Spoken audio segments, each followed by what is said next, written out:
que quand on s'est présenté aux dernières élections, nous avions dit dans notre profession de foi, parce que pour nous, les fonctions municipales ne sont pas la recherche d'un poste ou d'un métier, qu'à mi-mandat, nous laisserions nos places aux candidats suivants sur la liste pour permettre une rotation des élus, pour permettre d'affirmer la pluralité et la richesse de la liste. On s'est engagé à le faire et on l'a fait. Voilà. D'accord. Et nous, on l'a fait au bout de 3 ans, hein, puisque Christine et moi étions élus les 3 premières années. On a laissé notre place. Et comme notre démarche est collective, de fait, ça n'a pas posé de problème. C'est-à-dire que quand David et Michel sont arrivés au conseil, c'est pas comme s'ils partaient de rien. Hein, ils ont été la continuité du travail parce que les élus, quand ils vont au conseil, eh bien, ils préparent le conseil et on le prépare tous ensemble avec l'ensemble des gens qui sont sur la liste et qui souhaitent s'investir avec nous. Autrement dit, on est vraiment dans une démarche collective et je crois que c'est important. Le deuxième élément que je voulais rappeler, c'est que les valeurs que l'on défend, notre volonté, c'est que ça ne reste pas que des mots, c'est que des mots, on passe aux actes. Là, j'ai en tête une affaire dont vous avez peut-être entendu parler, qui concerne le Secours populaire à Sotteville. Le Secours populaire à Sotteville avait 2 locaux à sa disposition, qui lui étaient loués, entre guillemets, par la mairie. La mairie a récupéré au 31 décembre 2013 un de ces un des 2 locaux, un de ces 2 locaux, celui où ils entreposaient tout le matériel qu'ils avaient stocké. La mairie l'a récupéré sans, bien sûr, parce qu'elle avait des projets immobiliers, ce qui peut s'entendre, mais sans proposer d'autres locaux à la place, et en leur annonçant qu'au 31 décembre 2014, donc là à la fin de l'année, le deuxième local, le local principal dans lequel l'association est installée, la mairie le récupérait, bien entendu, sans lui proposer d'autres locaux à disposition. Donc elle pouvait chercher dans le domaine privé un local à louer, dont bien sûr les tarifs ne correspondent absolument pas aux moyens financiers qu'une telle association peut mettre là-dedans. Quand on sait que voilà, le Secours populaire, il y a quand même une mission de solidarité et d'entraide vis-à-vis des personnes confrontées à la précarité dans le temps de crise que l'on connaît, savoir qu'une mairie, puisque Pierre Bourguignon, dans ses tracts, se réclame de la solidarité, on sent que voilà, entre se réclamer d'une valeur et le mettre en pratique, il y a parfois un monde. Du coup, une des questions qui se pose, David a commencé à en parler, mais une des questions qui nous pose problème sur Sotteville, c'est bien la question de la démocratie. Hein, David a commencé à l'aborder. Une question centrale qu'on a sans cesse remise sur le tapis dans les conseils municipaux, c'est la question des conseils de quartier. Dans de nombreuses communes, des communes comme Rouen, c'est-à-dire ce pas des communes gouvernées par des gens, on va dire, sortis d'un monde révolutionnaire. Il existe des conseils de quartier. À quoi servent des conseils de quartier? On peut leur faire tout ce qu'on veut à des conseils de quartier. On peut les créer juste pour créer une vitrine, hein, et puis dire, bah, vous voyez, on fait de la démocratie participative, mais on peut aussi en faire des réels outils de démocratie participative où les citoyens participent activement à la prise de décision et à la vie d'une commune. Et le fait que Pierre Bourguignon et son équipe aient refusé depuis tant d'années d'installer des conseils de quartier montre bien une conception politique qui est qu'ils sont à même de tout décider tout seuls et que finalement l'avis des citoyens importe peu. Et par rapport à la question des rythmes scolaires, puisque je suis censé intervenir sur les deux, on voit bien que sur la question des rythmes scolaires, Pierre Bourguignon dit « Ah oui, non, moi j'ai fait plein de concertations ». Et en fait, qu'est-ce qu'il a fait? Il a fait des réunions publiques. Dans les réunions publiques, il a dit « Bon, ben voilà ce que j'ai prévu ». Il laissait un peu la parole à la salle. Bon, ceux qui le soutenaient pouvaient parler autant qu'ils voulaient. Les autres, au bout d'un moment, leur disaient « Bon, pas trop long, machin, etc. » Et puis à la fin, une fois que les gens avaient dit ce qu'ils avaient dit, ils prenaient le micro pour dire « Bon, ben on fera ce que j'ai dit ». Et ils pouvaient dire ensuite, ah non, non, il y a eu une grande concertation avec les parents, on a fait des réunions, on a discuté, j'ai bien entendu ce que vous avez à dire, etc. Et ça reflète bien finalement sa vision. La loi l'obligeait à faire ces réunions, donc il a été obligé de les faire, mais pour y avoir participé, on voyait bien que c'était vraiment c'était vraiment du pipeau, quoi, en quelque sorte. Sur la question des démocraties, il y a énormément d'exemples qui sont flagrants, mais vous recevez sans doute le Sotteville Mag. On est une des seules communes de l'agglo où la tribune des élus est sur une feuille volante glissée à l'intérieur. La loi l'oblige à l'imprimer. Il passe outre la loi.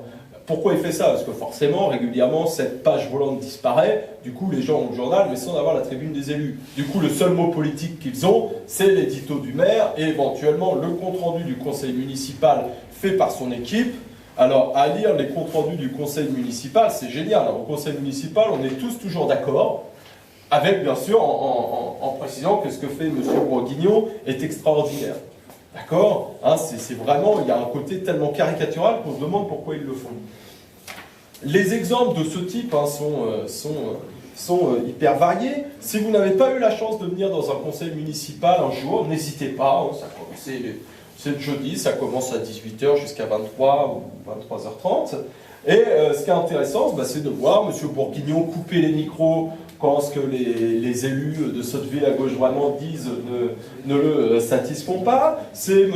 Bourguignon ne pas hésiter à ouvertement mentir. C'est M. Bourguignon manquer totalement de respect à l'égard d'élus qui seraient en désaccord avec lui. C'est chronométrer le temps de parole de l'opposition pour dire « Oulala, attention, le règlement intérieur, c'est 3 minutes, c'est pas plus, etc. » Il faut venir assister à un conseil municipal une fois pour comprendre ce qu'est la démocratie à Sotteville.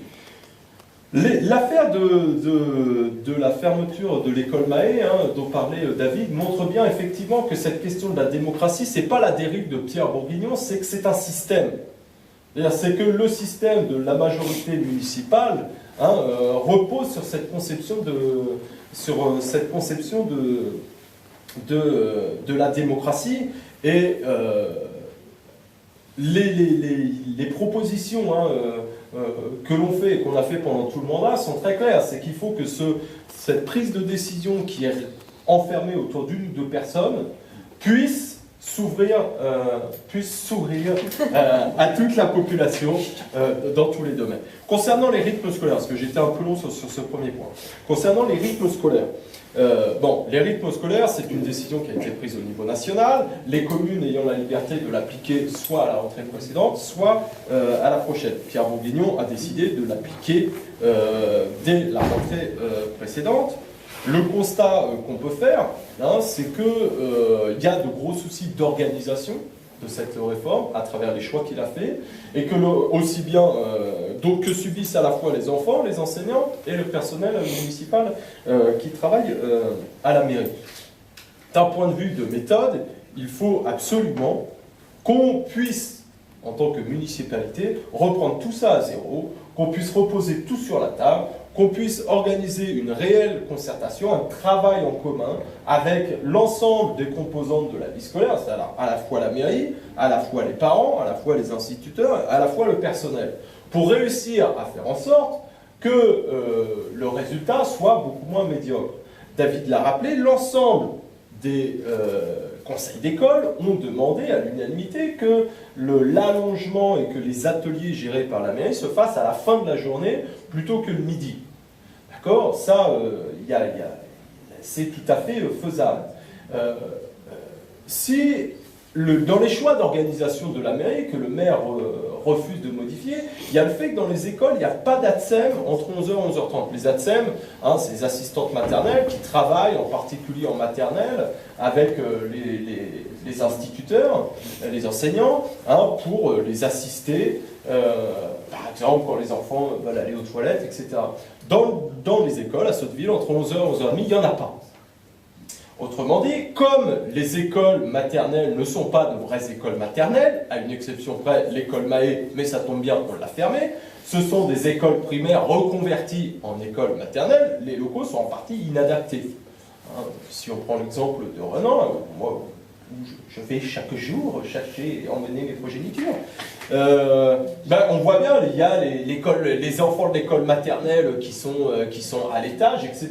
Ce qui fait que les instituteurs, entre 11 h et 11 h 30, quand un enfant veut faire pipi, il y a deux solutions. Soit on lui interdit de sortir en espérant qu'il arrive à se retenir et puis il finit par se pisser dessus, ou alors on le laisse aller tout seul, vagabonder dans l'école jusqu'aux toilettes, en espérant que, arrivé aux toilettes, il ne prenne pas l'escalier qui est juste à côté, qui tombe dans l'escalier, etc. Donc là, on a un problème matériel très concret. Quand on le soulève dans les conseils d'école, la réponse est « Oh,